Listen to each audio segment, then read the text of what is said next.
आज मुझे बहुत खुशी हुई आपकी एजीएम अटेंड करके।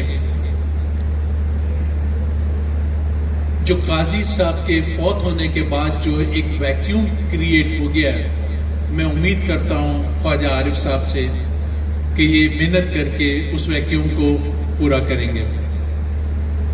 चकवाल चैम्बर यूबीजी का एक किला है, डे वन से हमारे साथ है। हमारे प्रेसिडेंट साहब चौधरी आमिर साहब ने जो जो बातें की हैं, इंशाल्लाह आमिर भाई आपके साथ खड़े हैं। जो आप कह रहे हैं इंशाल्लाह आपके साथ हर किस्म की जंग लड़ेंगे और करवा के रहेंगे। हमारा यूबीजी का और हमारा फेडरेशन का जो फोकस है वो इकोनॉमी की तरफ है। चैम्बर अपने लोकलाइज इकोनॉमी को देख रहे होते हैं, हम कंट्री की इकोनॉमी की तरफ ज्यादा काम कर रहे होते हैं। जैसे बात की गई आईपीपी के हवाले से, अल्हम्दुलिल्लाह आपकी यूबीजी की टीम ने जो लड़ाई लड़ी, सारे के सारे कॉन्ट्रैक्ट रिवाइज हो गए, बिजली कम हो गई, बट अभी भी बिजली 9 सेंट की नहीं हुई। जब तक बिजली 9 सेंट की नहीं होगी ये जंग चलती रहेगी और इंशाल्लाह हम इसको 9 सेंट करा के रहेंगे। इंटरेस्ट रेट 22% से 11% आ गया। मैं पूरी उम्मीद करता हूं कि हमारी गवर्नमेंट इंशाल्लाह इसको अनकरीब सिंगल डिजिट लाएगी और फिर इसको 6% पे होना चाहिए। टैक्स का मसला हो, जो भी जायज मसला, टैक्स तो हम देना चाहते हैं, बट हम ये कहते हैं कि बिजनेसमैनों को इज्जत दें। बिजनेसमैनों को कोई चोर कहेगा तो हम उसकी आंखें निकाल लेंगे। बिजनेसमैन चोर नहीं है। आप 14 ट्रिलियन रुपए जमा कर रहे हैं, वो बिजनेसमैन ही दे रहा है। अब हमने जो काम शुरू किया फेडरेशन ने,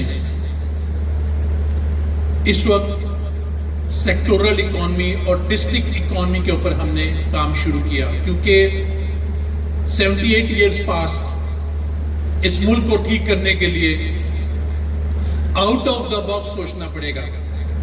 बहुत आसान है कि सिस्टम बन रहा है, सिस्टम बन रहा है। अभी ख्वाजा आरिफ साहब ने बात की, प्राइम मिनिस्टर साहबा शायद कल या परसों आ रही हैं तो सड़कें साफ हो रही हैं। तो यार ये रोज क्यों नहीं होता काम? ये क्या बात हुई कि प्राइम मिनिस्टर साहबा आ रही हैं तो सड़कें साफ हो रही हैं? मुझे मालूम है हमारे प्राइम मिनिस्टर साहब, हमारे फील्ड मार्शल साहब जितनी मेहनत कर रहे हैं, जैसे आपका सऊदीया से एग्रीमेंट हुआ है, जैसे आपको अमेरिका में इज्जत दी जा रही है, जैसे इंडिया को उठा के पीछे फेंका जा रहा है, हम सबको मालूम है ये बहुत मेहनत कर रहे हैं। हमें मालूम है हमारी प्राइम मिनिस्टर, हमारी चीफ मिनिस्टर मरियम नवाज साहिबा बहुत मेहनत कर रही हैं। जिस तरह से सैलाब को हैंडल किया, बहुत ज्यादा कीमती जाने जहां जाया हो सकती थी, इसको बहुत अच्छे तरीके से हैंडल किया, हम उसको एप्रिशिएट करते हैं। हमें मालूम है हमारे चीफ मिनिस्टर सिंध जिस तरह से काम कर रहे हैं, इंतहाई पढ़ा लिखा इंसान है, इंतहाई पढ़ा लिखा इंसान है।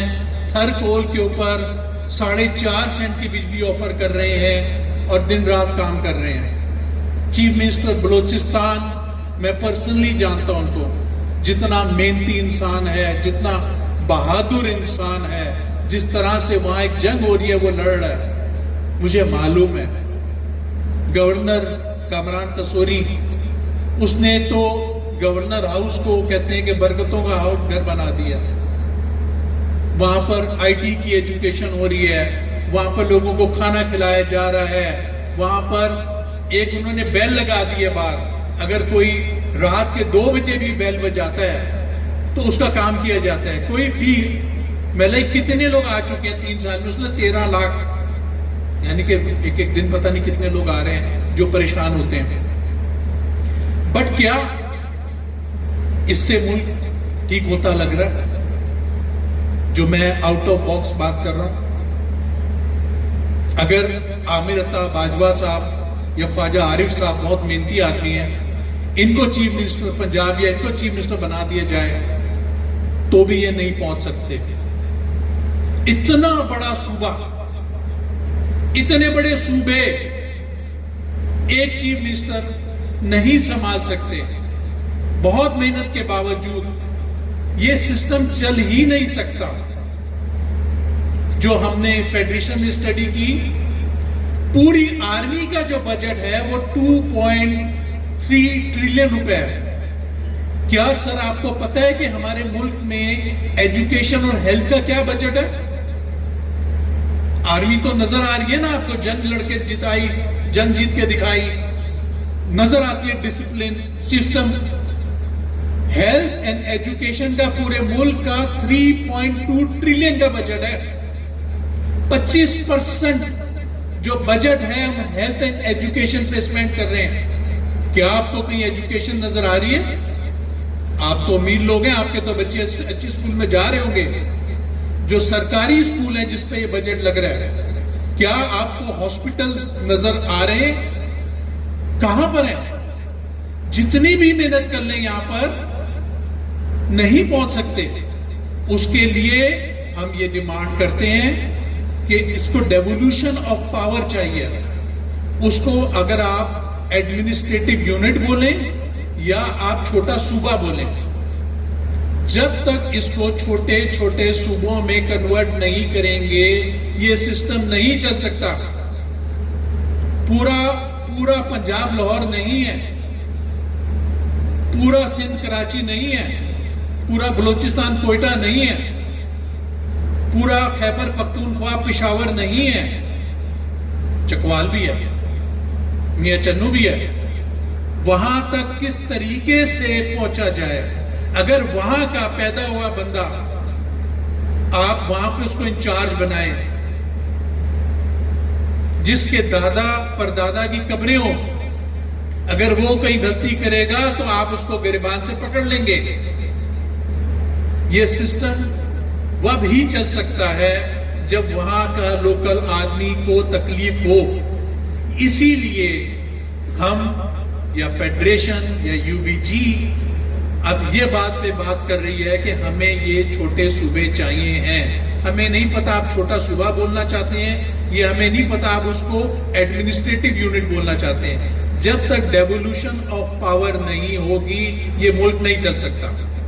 हर सूबे की स्ट्रेंथ है। अभी जैसे चौधरी आमिर ने बात की, यहां पर ऑलिव हैं, यहां पर डिफरेंट किस्म के मिनरल्स हैं, बट क्या काम हो रहा है? हमारे मुल्क में जेम्स निकल रहे हैं, हमारे मुल्क में प्रेशियस स्टोन निकलते हैं। 1 रुपए की ऑफिशियल एक्सपोर्ट नहीं है। मुझे पता है $2 बिलियन का पाकिस्तान से बाहर जा रहा है एमरल्ड और प्रेशियस स्टोन। हमारे मुल्क में खूबसूरत किस्म का कटलरी का काम हो रहा है, बेहतरीन किस्म का फर्नीचर बनता है। किस चीज की कमी है इस मुल्क में? अगर 33 डिविजन्स को 33 सूबे में कन्वर्ट कर दें तो हर डिवीजन $5 बिलियन की एक्सपोर्ट देगा। $5 बिलियन की एक्सपोर्ट आप देखें तो आपका मुल्क ठीक हो जाए। $40 बिलियन का ट्रेड डेफिसिट है आपका सर। जिस तरह से हम चल रहे हैं ये हम नहीं खत्म कर सकते। हम कर्जों में ही डूबते रहेंगे और कर्जा लेंगे और कर्जा लेंगे और फिर IMF के गुलाम। जो काम करना है जी IMF कहती है नहीं हो सकता। तो हमें ये सोचना पड़ेगा, इस पे फैसला करना पड़ेगा और जल्द मैं अपनी गवर्नमेंट से अपील करता हूं, जल्द फैसला करें जो मुल्क के लिए है। 1 सेकंड के लिए आप सोचे तो ये जो गंदा दुश्मन जिसने पाकिस्तान पे हमला किया था, अगर वो जंग जीत जाता तो हमारे साथ क्या होता? हमारे बच्चों के साथ क्या होता? आपकी $412 बिलियन की इकॉनमी है, इंडिया की $4 ट्रिलियन की इकॉनमी है। हमें आउट ऑफ द बॉक्स सोचना पड़ेगा। आप सबका बहुत बहुत शुक्रिया।